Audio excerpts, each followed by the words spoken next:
কি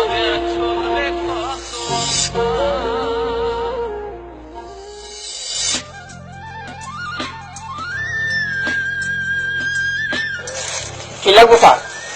latest T shirt আছে? হ্যাঁ, লেটেস্ট একদম ভালো মাল আছে। দেখুন তো।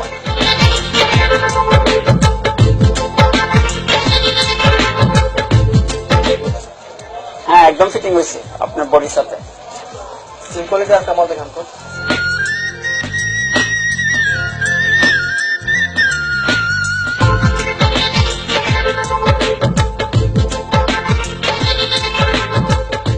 টি শার্টটা মনে ভালো লাগছে। হ্যাঁ হ্যাঁ, একদম একদম সুন্দর লাগতেছে, আপনার শরীরে মানাবো।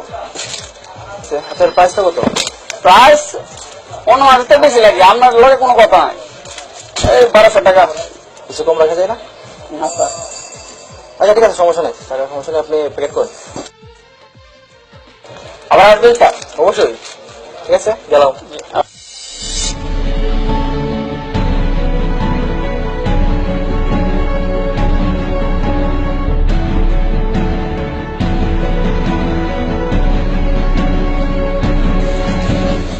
আরে ভাই, আপনি কি অবস্থা?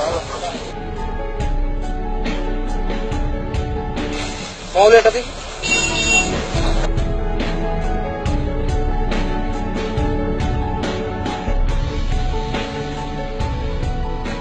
তোমার লাউর দাম কত? 40 টাকা দিলাম। লাউর দাম 40 টাকা?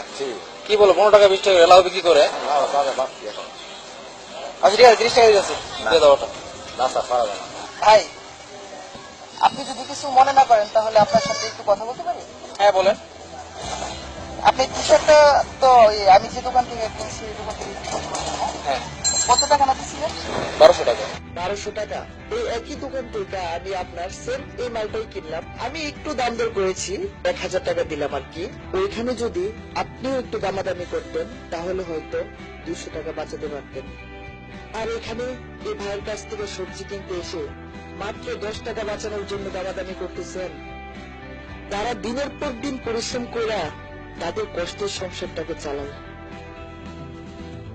তাদের সাথে কি দাম দর করা ঠিক?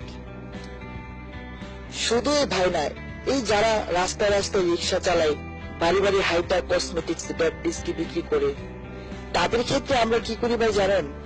প্রচুর দামাদামি করি মাত্র 5-10 টাকা বাঁচানোর জন্য। এগুলা কি ঠিক ভাই? আপনি আপনার বিবেককে একটু প্রশ্ন করবেন। মনে হচ্ছে আমি আপনাকে একটু ডিস্টার্ব করলাম। ভাই, আমাকে একটা লাউ দেন তো। আমার লাউ টাকা তো। আচ্ছা, 40 টাকা বলছিল না? জি জি।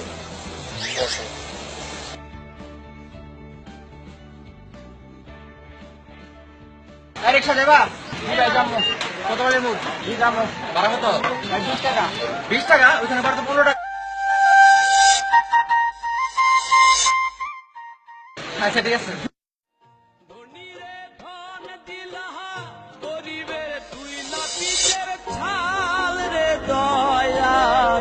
এভাবে আর চলবে কত কাল, আমার ভাঙা তরি ছেঁড়া পাল চলবে আর কত কাল, ভাবি শুধু একা বসিয়া।